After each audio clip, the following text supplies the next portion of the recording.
Whether you're used to cruising cats or coming to them for the first time, the bottom line is that they're very different to monohulls. But how? Why does it matter?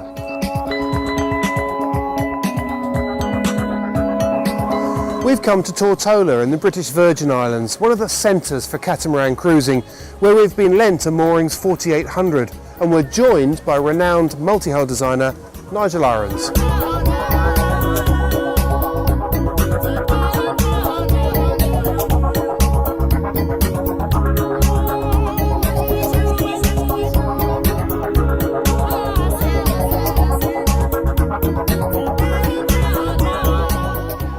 The stability of modern cruising cats and their potential for good performance downwind is part of their big appeal.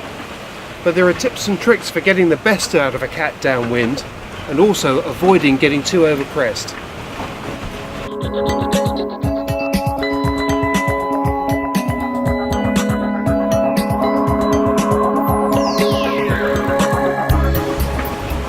What kind of angles should we be looking at, Nigel, for downwind sailing?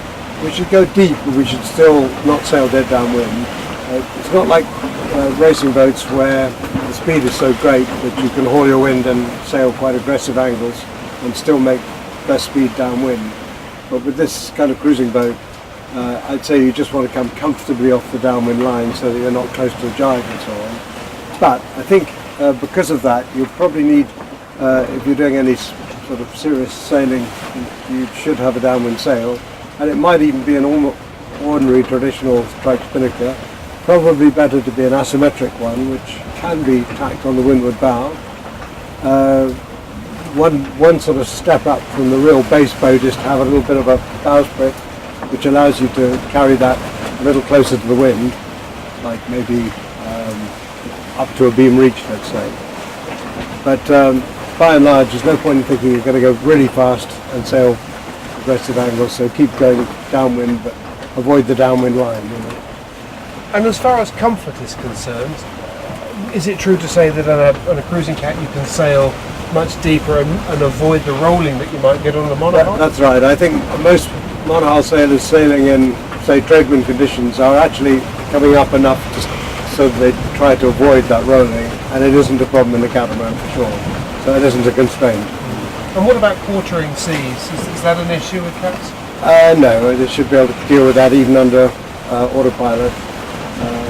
No particular problem. This is quite a traditional main sheet system which they've chosen to put on this boat. Instead of having a track along the deck, the position of the boom is determined by these pair of tackles which are both controlled from the cockpit. It's quite a good idea, less complicated, less to go wrong. And obviously, if you started letting the boom out further now, this one would eventually become redundant. This would swing over the other way and give you a reasonable amount of banging downwards when you're slightly off the wind. When you really go off the wind, you have to put a tackle down to the rail and haul it from there, because you need sometimes to go out quite a lot further than that. And that's the way you still keep the mainsail from twisting too much.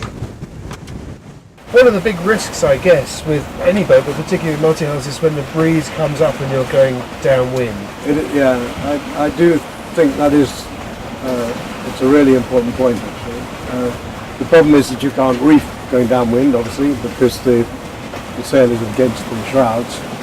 And it is probably the area that is potentially the most dangerous if you have the kind of conditions where a squall might come out of nowhere, maybe in the middle of the night, and catch you out, and you haven't got the crew to react quickly enough. If that's the situation, and you're on a long passage and you're just family or friends on board, the safe thing to do is to sail downwind with quite a heavily reefed main right from the start.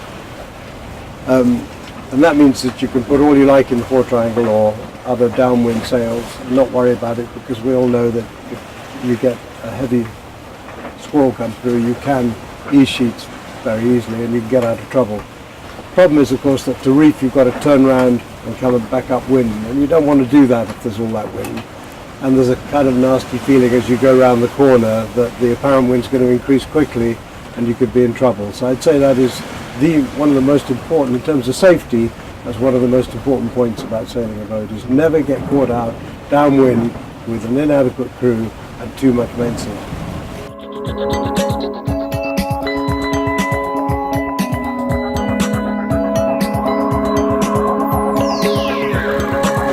about jibing, Nigel? Well, in a race boat, fast boat, it's really easy because as you go down through the downwind line, the boat's going fast enough that the apparent wind has almost dropped completely, so it's very easy. On a boat like this, cruising boat, it's kind of similar to on a hull. The only thing is, you're not so conscious that you're sailing by the lee. You don't get a sort of feeling of that awkward feeling of heeling to windward, so you don't get the warning signs. That's quite important, and you have to think about it carefully anyway, because you don't want to be caught out with a crash jibe. And I guess the loads are pretty high as well on a cat. They would be high because of the big roach mainsail and so on. Yeah. This bridle arrangement we have on the main sheet on this boat will actually help us in the jibe, because as long as the leeward side one on the old jibe is reasonably near vertical, which it is already actually, is I can more or less leave that, jibe onto it, and then ease it out, and then when we're good and ready we can take up the slack on the new leeward one, on the what is the lazy one at the moment. So we might as well go ahead and do that, I think. Ready for me to come down? Yep. Okay, coming down.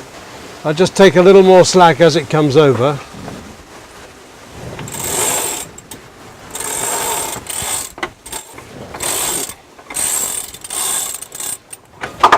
There we are. Now I can just pay it out, take a turn off the winch to make it easier. Pay it out this side. Now the boom will be riding up in the air now, but that doesn't really matter.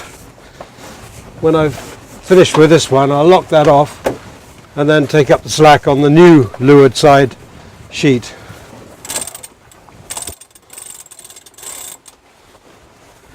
Now I can put a little bit of heft into that, and then finally let go the one on the old windward side. There we are. And that's it, more or less.